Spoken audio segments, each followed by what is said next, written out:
Hoje é 13 de setembro de 2018, são 16 horas e 48 minutos, 49 minutos talvez. Daqui a pouco começa a posse solene do ministro José Antônio Dias Toffoli como novo presidente do Supremo Tribunal Federal.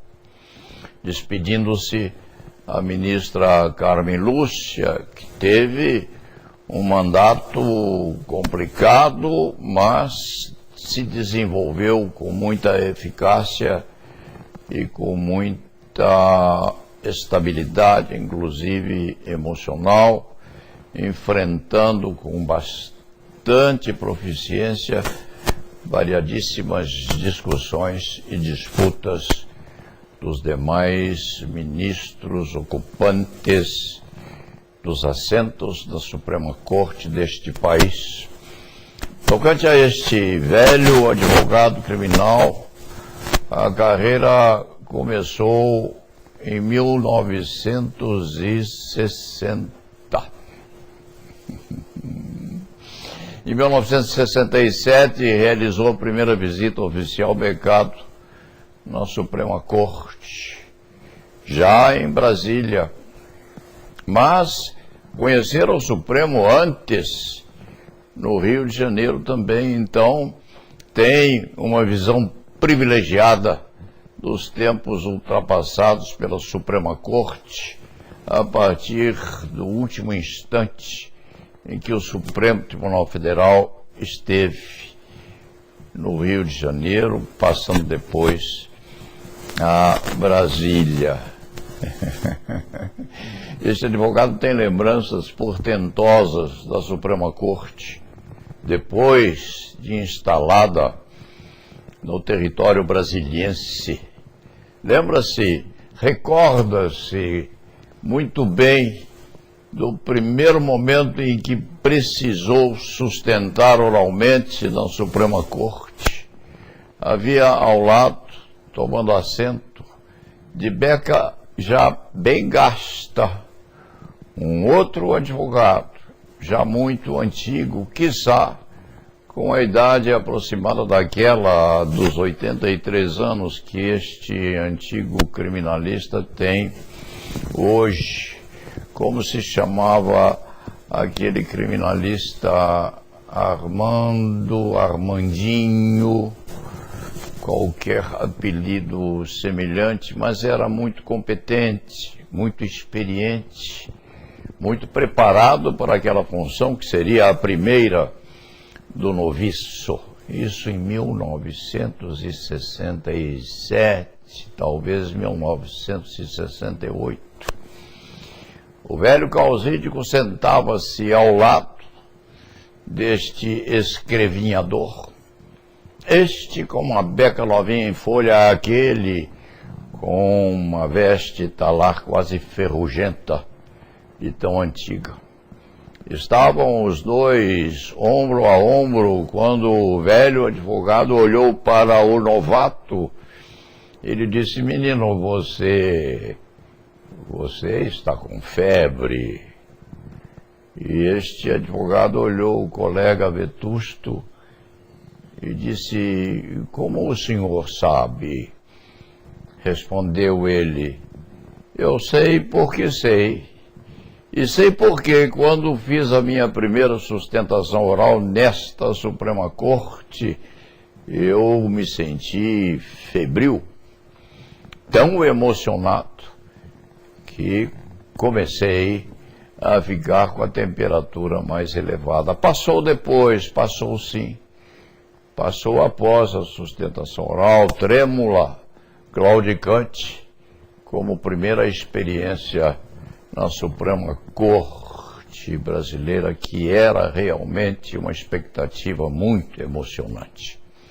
E hoje, de 67 a 83 anos de idade, com o tempo marcado em setembro de 2018, este advogado criminal ainda sente uma emoção muito grande quando comparece a uma das cortes da República, seja aquela destinada a julgamento dos juizados de pequenas causas, seja mesmo o Supremo Tribunal Federal ou um Superior Tribunal de Justiça, posto também lá em Brasília, no extremo outro do Brasil. Isto acontece.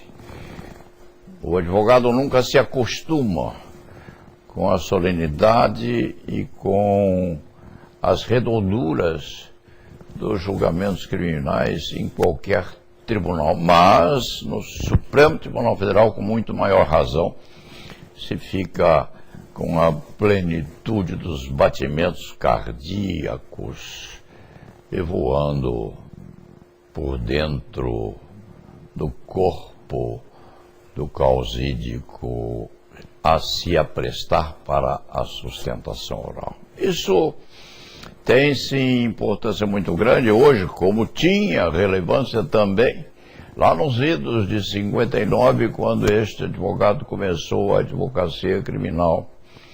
E mais relevo tem ainda quando se depara com a fotografia do ministro Dias Toffoli, quando recém-formado começava as lides forenses. Esta é uma saudação que não pode e não deve ser preparada ou prescrita, porque o ministro Dias Toffoli, o novo presidente do Supremo Tribunal Federal, hoje com cerca de 51 anos de idade, se tanto, que é uma vilegiatura inferior àquela da filha mais velha deste causídico, o ministro Dias Toffoli tinha, naquele tempo, naquela época, a mesma fisionomia, ou a fisionomia assemelhada ao recém-formado que o causídico hoje, fazendo esta manifestação, tinha a época em que começou a advogar. Um menino naquele tempo, um advogado menino também, na época em que o Supremo Tribunal Federal passou a funcionar na capital da República. Isto quer dizer que a emoção daquele tempo é a mesma emoção que este advogado tem hoje, não podendo comparecer fisicamente à posse do novo ministro, mas com uma saudação profundamente afetiva ao que ocupa a partir de hoje a primeira cadeira da Suprema Corte e a todos os outros ministros remanescentes, inclusive a ministra que deixa a presidência do Supremo Tribunal Federal, que sempre honrou aquele Supremo Tribunal, aquela Corte, sempre honrou a nossa nação e sempre respeitada a característica de cada presidente da Suprema Corte, sempre deu à nação aquilo de que essa nação necessita para prosseguir nesta luta terrível pela manutenção da redemocratização do Brasil. E lá na Veval.